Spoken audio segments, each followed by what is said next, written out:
When you launch Excel for the first time, you'll land on the Start page. In the top left-hand corner, you can jump into a blank new workbook, and in a moment we'll do this. Over on the right, you'll also see a whole host of different templates. It's well worth looking through these to see if maybe one of these meets your needs. Down below, you can get back to recent workbooks that you worked on. Right up on top, you could search for a workbook, and down below, you'll see all of your recents. In the top left-hand corner, let's click into a blank new workbook. This drops us into a brand new workbook. And at first glance, you might notice that, wow, we have a lot of rectangles on the screen. These are all referred to as cells. Across the top, you'll notice that we have all these different letters. These are referred to as columns. And over on the left-hand side, you'll see that we have all these numbers going down the screen. These are referred to as rows. The intersection of the column and the row, this is referred to cell E7. You start with the column, and then you follow with the row. In the top left-hand corner, you'll see it's referred to here as E7 in the name box. You can also change the name, but for this, we'll stick with the default. To make things easier to see, we can zoom in and out.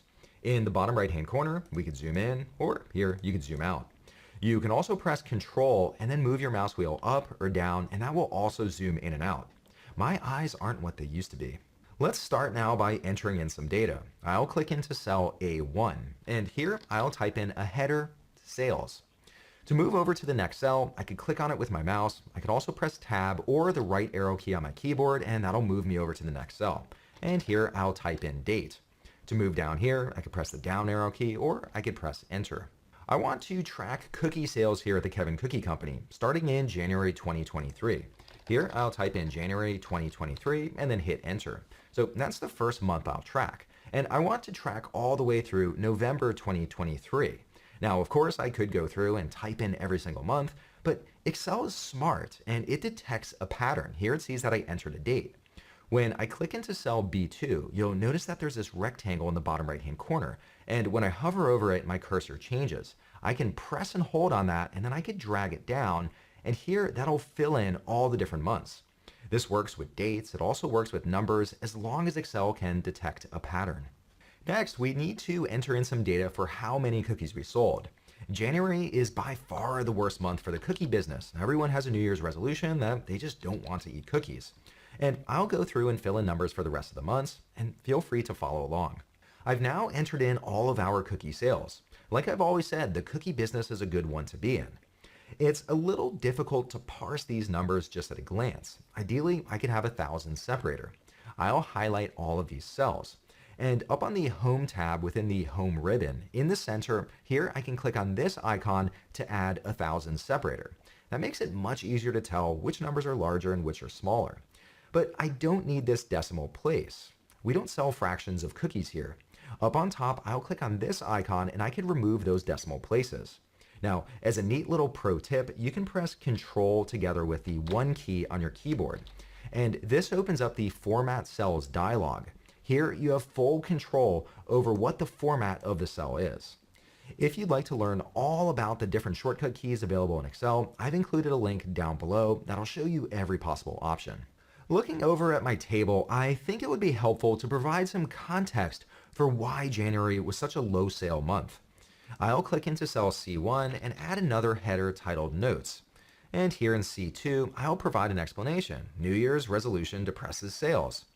You'll notice that the explanation bleeds over into the adjacent columns, and ideally I would like for all of it to fit within column C. I can click on this line in between C and D, and I can double click, and that'll auto-fit the contents, so there it expands C. If you have many different columns or many different rows that you would like to fit to the content, you can click on this icon and then click on any line in between two columns, and that'll auto-fit everything. It's a handy little trick. On second thought, I don't know if I need this column. The management here should already know this information. At least I would hope.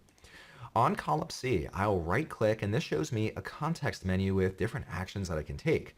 And right down here, I could delete the column, but I don't know if I want to get rid of this information. Maybe someone will ask some questions. Down at the very bottom, I can also hide a column. I'll click on that and it doesn't remove the data. It's just hidden on the sheet. To show it again, I'll highlight these two columns, right click, and here I have the option to unhide. I can also do this with rows as well.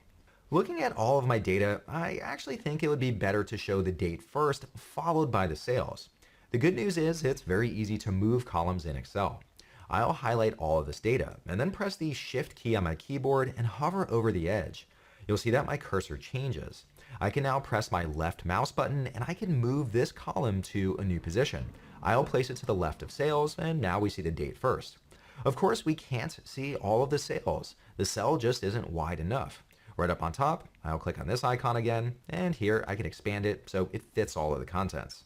That's exactly how I want it. I also think it would be nice to just format this table so it looks better. Up on the top tabs, let's click on Insert, and here we have the option to insert a table. I'll click on that, and here it automatically identifies all of this data. We have headers, I'll make sure that's checked, and then click on OK. And look at that, I now have banded rows. It's a lot easier to read this table. Over on the right-hand side under Table Design, here we have all different types of styles that we can choose. I'll stick with the default. The benefits of tables go beyond just the look and feel. Right here, I could also add what's called a total row. Here, you see the total down at the bottom, and if I click on this little drop-down arrow, here I can choose what I want to total up. Let's get a sum of all of these sales. Look at that, 75,000 sales. We're doing really well. Now, I almost forgot to include December data. That's by far our best month of the year. It's amazing how people forget about calories during the holidays. Luckily, it's very easy to add either rows or columns. I'll click on row 13 and then right click, and here's the option to insert. I'll select that, click into this cell, and here I could drag down and that'll fill in December, and let's type in the sales. That was a great month. That feels about right now.